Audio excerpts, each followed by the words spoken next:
Est-ce que vous avez des mesures que vous mettez en œuvre pour renforcer cet esprit d'équipe, cette cohésion, ou bien c'est quelque chose qui se crée en fonction des affinités? Alors, je crois que j'ai un petit frère qui travaille dans les ressources humaines, qui m'a bien coaché au début, mais on arrive à la conclusion que tu peux bien faire tout ce que tu veux pour que ça fonctionne. Si les éléments entre eux s'entendent pas, ça va jamais fonctionner. Maintenant, si tu fais rien du tout, ni sortie, ni quoi que ce soit, c'est sûr que ça va moins bien fonctionner.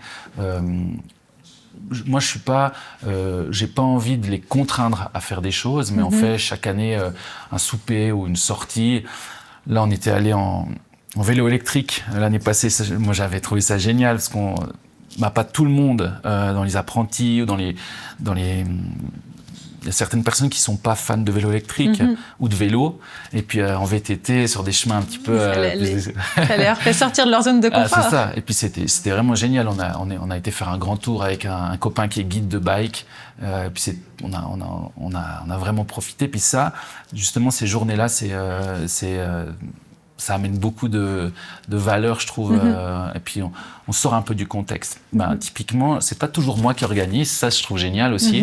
Hier ou avant-hier, mes collègues sont allés manger tout ensemble, pas très loin. Je crois que c'était sur la pause de midi, si je me trompe pas. Et puis, je trouve que c'est ça qui est beau, c'est que ça se fait sans contrainte. Et puis je trouve que c'est vraiment comme ça que ça fonctionne le mieux. L'idée, c'est permettre que ça se réalise, mais pas forcer à ce que ça se réalise. C'est-à-dire que si tu n'as pas envie de venir, là, je dis maintenant, on a une super équipe, tout le monde participe. Et puis ça, c'est des super bons moments. C'est clairement, il le fait plusieurs fois dans l'année,